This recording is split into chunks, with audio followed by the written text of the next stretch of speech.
Thanks for checking out the Brad and John Show podcast. This segment of the show is brought to you by John Combest's book, Stalking, Harassment, Internet Trolling, A Guide to Recovering and Rebuilding After Online Attacks. It's a great reference if you've ever been the unfortunate target of a social media attack. It's available on Amazon. Just search John Combest. That's C-O-M-B-E-S-T, John Combest, and the book will show up in your search results. Now it's time for another segment of the Brad and John Show. Can you handle it?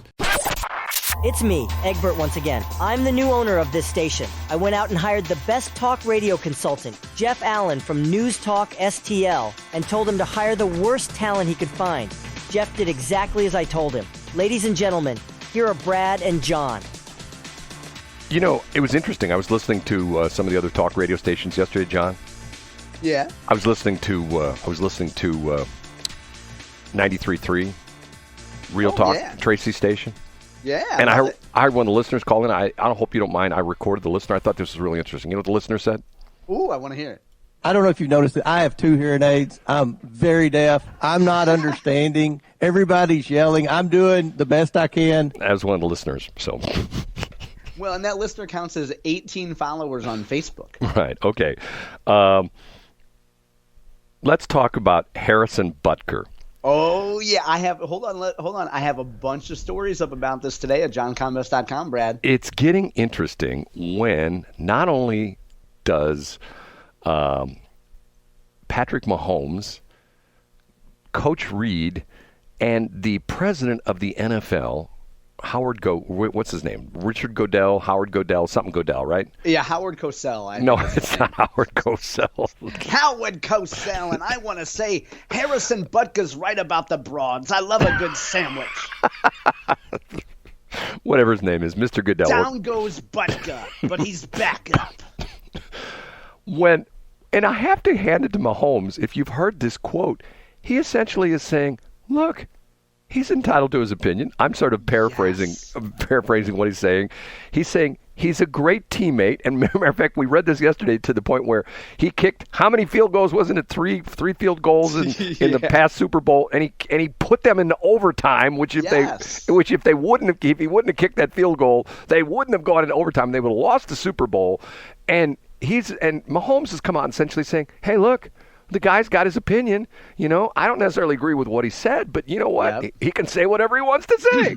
And I'm thinking, imagine the pressure that from a guy like Mahomes or anybody else out there. Imagine the pressure you get to pile on and to appease the loudest fringe element of angry people that are like, "Ooh, you better say something about that." But and then Coach Reed came on, and once again, not quoting him verbatim, but essentially said the same thing. And then President, whatever his name is, Richard Goodell comes on and essentially also says the same thing. Essentially, like, hey, you know what? That's not how we officially feel, but you know what? We understand that. You know, Roger Goodell. I said Richard. Roger Goodell. Roger Goodell. Okay, I'm thinking to myself, okay, is this where things start to turn around and people are actually saying, you know, we don't get the political correct and the cancel. You know, remember we talked about the cancel culture. Yeah, we talked about the goofy story that the person in the Kansas City Star wrote about. Well, look at these women who are place kickers in college. This one woman, she's kicked 9 of 42 field goals. You know,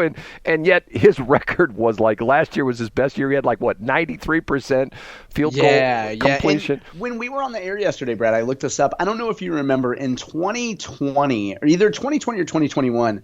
The Vanderbilt Commodores, which is an SEC team, played against Mizzou, and the big moment was they had a female kicker, and this was going to be her big moment. I don't know. Do you remember this, Brad? I do not. So, and she kicked to either start off the game or start the second half for Vanderbilt, and she gave one of the worst kickoffs that you could possibly imagine.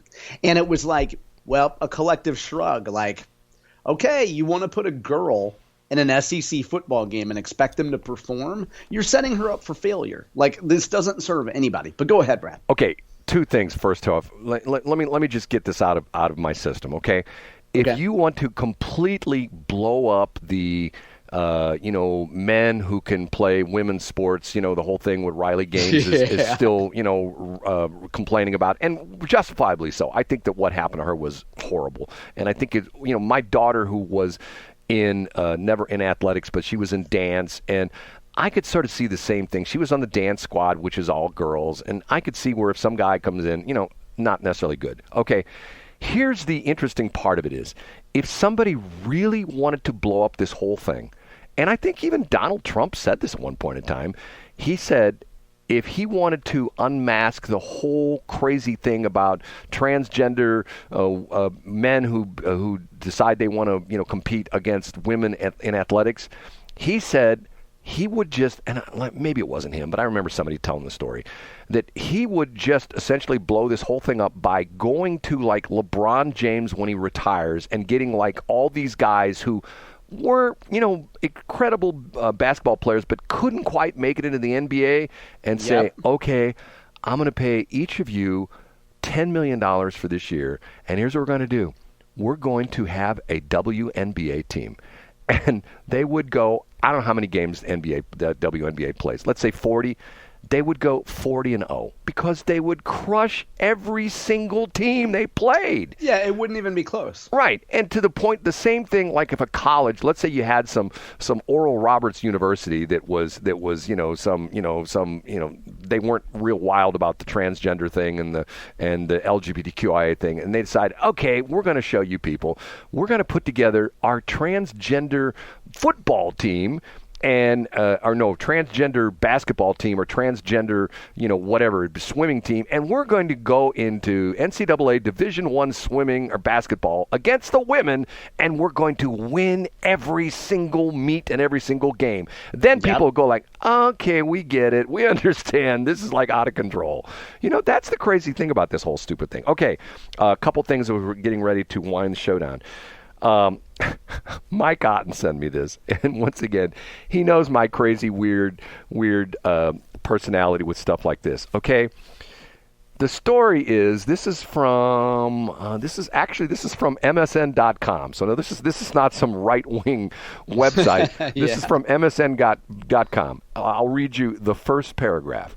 When Albuquerque announced plans to acquire a new fire engine, New Mexico's governor lauded the, quote, zero emissions technology, while a fire department spokesman called it all electric.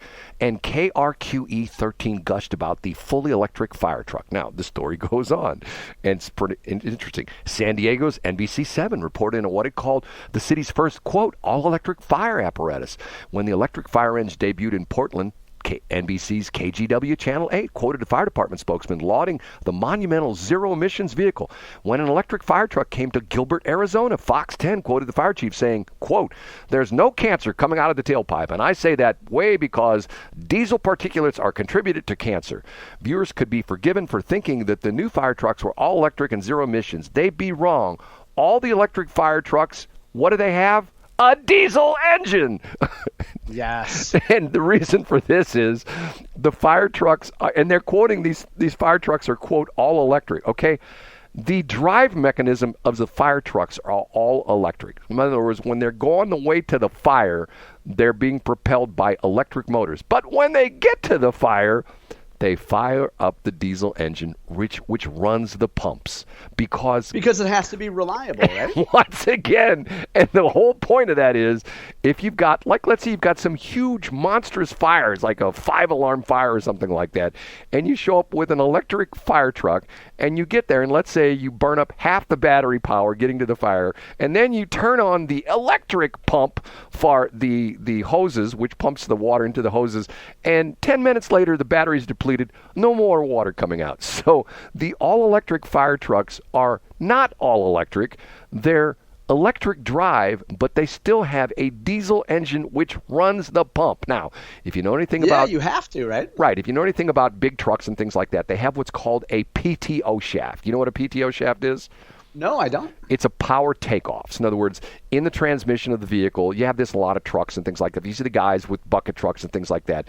There's a PTO button or a stick shift that you push or something like that. And essentially what it does is it disconnects the transmission. In other words, the engine's running, and instead of delivering power to the wheels, it delivers power to whatever you got attached to it. In this case, a fire truck would be the pump, the water pump, okay? So in this case, the electric motors are not connected to the pump for the fire pump, for the actually pumps out the water. They're just there to drive the vehicle to the fire. Once they get to the fire, they fire up the diesel engine, which runs the pump. I'm going like, what is this?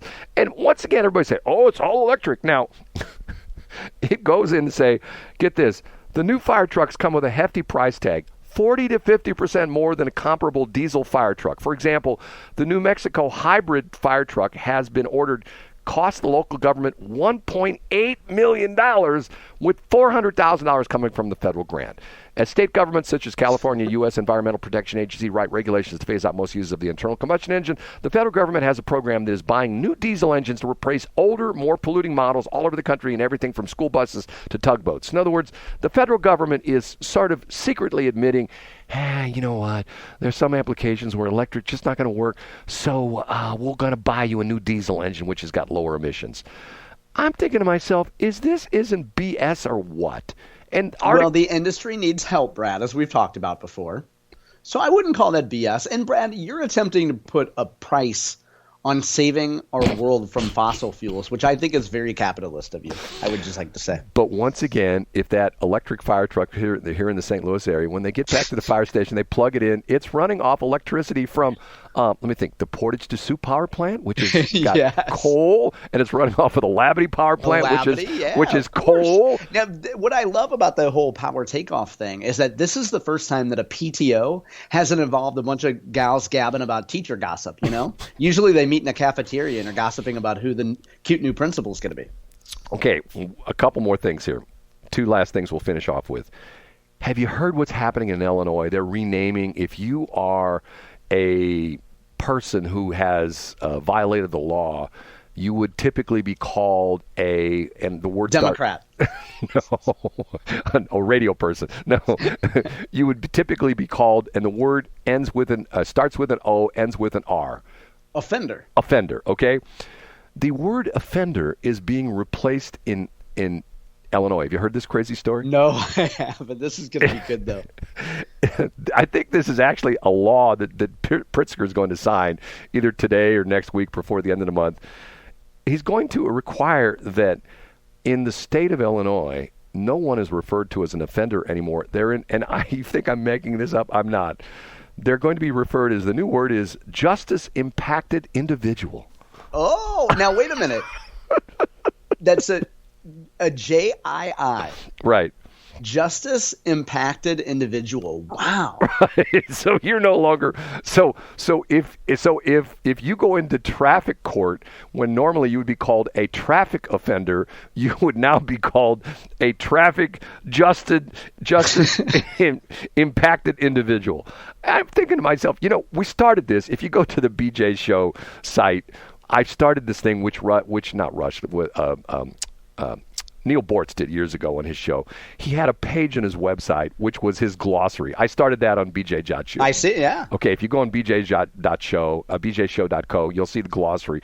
We need to add things like this. And some of this stuff is just so incredibly ridiculous. It's like, are they kidding? Is this like Saturday Night Live stuff? Is this like what's his face? Is this like Michael Shea or Che, whatever his name is? And yeah. And that other guy that's hooking up with Scarlett Johansson. Right? Is it those two dudes going back and forth with all these crazy weird stories? Or is this real? No, this is real. I can't believe that. But now, because why would you? Who's being offended by the term offender?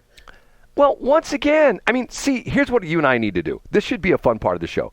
We should take things like this, and Governor Pritzker, we could say, okay, in mechanics, if you have a lawnmower engine, it has a governor on it. And the governor essentially is responsible for not running the engine too fast, because if you run it too fast, the engine's going to blow up. So we should come up with new terms of all these crazy people that put these things into effect, and we won't call him Governor Pritzker anymore. We need to come up with a name for him. So would be like all-omniscient, all-omniscient Lord. But actually, Governor Pritzker has his own type of governor in his system. If he starts walking faster than 1 mile per hour, his heart starts giving out, Brad. That's his own internal governor. I think Right, exactly. If he eats an extra jelly donut, and we're coming to the end of the school year, and you know how schools have their field day. The most popular field day in Springfield, Illinois, I don't know if you saw this, but the most popular field day is the kids on field day have a competition. They try to run laps around J.B. Pritzker, and whoever can run 3 laps in an hour is the winner. Now, most of the kids, though, they hang out in his shadow because, this time of year it's very bright out. And, be like, oh, I want to hide behind one of these giant ham hocks.